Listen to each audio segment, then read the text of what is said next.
In the remote barrio of San Vicente, a chilling tale echoes through the generations, whispered only in hushed tones. The legend of Maria Labbo sends shivers down the spines of young and old alike. They say she devoured her children, or so the villagers whisper.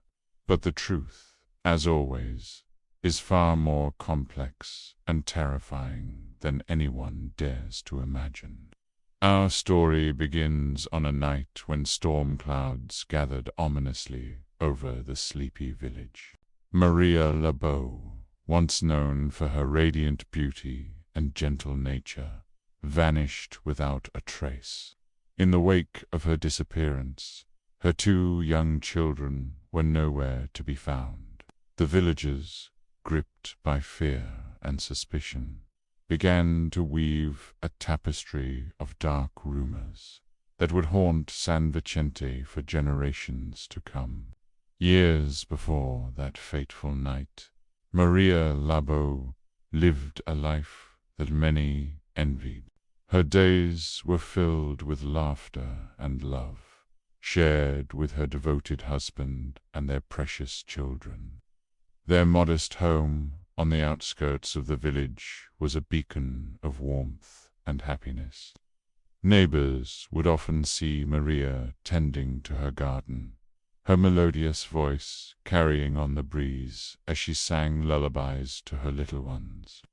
But fate, cruel and unforgiving, had other plans for the Labbo family. On an ordinary day that would prove to be anything but, Maria's husband set out to work in the fields. He never returned. A freak accident, they said. A tragedy that no one could have foreseen. In an instant, Maria's world shattered like fragile glass. The once vibrant woman retreated into herself, her grief a heavy shroud that dimmed the light in her eyes. Villagers who had once sought her company now found themselves averting their gaze as she passed. Maria became a shadow of her former self, often seen wandering the village outskirts at night, her lips moving in silent conversation with unseen entities. As weeks turned to months, whispers began to circulate. Some claimed to have heard strange noises coming from the Labbo home late at night, unearthly wails that chilled the blood. Others swore they saw flickering lights dancing in the windows, casting eerie shadows on the walls within. But no one dared to investigate, fear keeping them rooted behind locked doors. Then came the night that would forever change San Vicente. A storm raged outside, thunder shaking the very foundations of the village. As lightning illuminated the sky, a blood-curdling scream pierced the air, rising above even the howling wind. It came from the direction of Maria's home. When morning broke and brave souls ventured to check on the Labbo family, they found a scene that defied explanation. The front door stood ajar, creaking on its hinges. Inside, silence reigned supreme. Maria and her children had vanished without a trace. No signs of struggle, no evidence of foul play. Just an empty house and the faint, metallic scent of iron hanging in the air. Panic gripped San Vicente. Where had Maria and her children gone? What dark force had taken them in the night? As days passed with no answers, the villagers' imaginations ran wild. Some whispered that grief had finally driven Maria to madness, that she had taken her own life and those of her children. Others, with fear in their eyes, spoke of unholy pacts and ancient evils awakened. But the story of Maria Labbo was far from over. As weeks turned to months and months to years, strange occurrences began to plague San Vicente. Farmers reported seeing a ghostly figure near the river at twilight, its long hair flowing in an unseen breeze. The sound of infants crying would sometimes carry on the wind, even when no children were near. Most disturbing of all, livestock were found drained of life, their bodies bearing no visible wounds. Those brave or foolish enough to venture into the woods at night returned with tales that chilled the blood. They spoke of encountering a woman with eyes that glowed like embers in the darkness, her mouth filled with razor-sharp teeth. One moment she would be weeping, the sound of her sorrow heart-wrenching. The next, a low growl would rumble from her throat, promising violence to any who dared approach. As the legend grew, so did the fear that gripped San Vicente. Parents began to warn their children never to venture out after dark. "Stay away from the woods," they cautioned, "for Maria Labbo still walks there, searching for what she has lost." The once bustling village became eerily quiet after sunset. Doors locked and windows shuttered against the terrors that lurked in the shadows. Generations passed, but the legend of Maria Labbo refused to fade. Instead, it grew stronger, evolving with each retelling. Some claimed she targeted families, drawn by jealousy and sorrow to the very thing she had lost.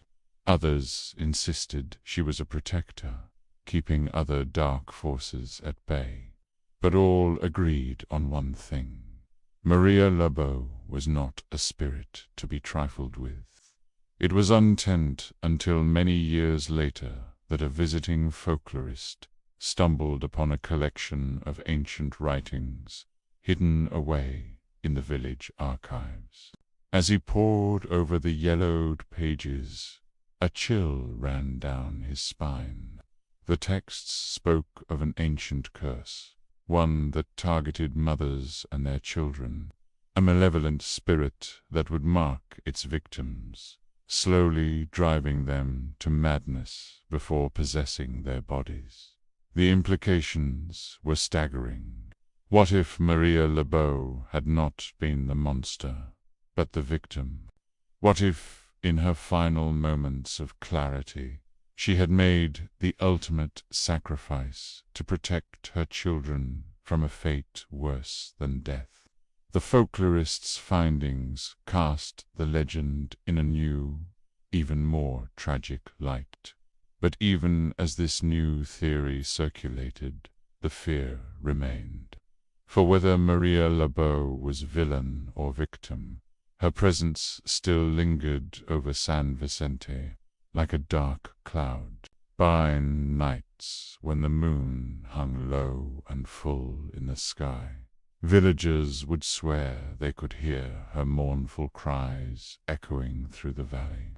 To this day, the people of San Vicente remain vigilant.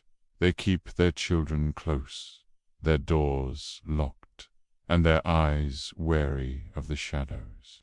For they know that when the wind howls through the trees and darkness falls, Maria Labbo walks again, not as a monster born of madness, but as a mother cursed by unimaginable sorrow, forever searching, forever haunting, forever feared.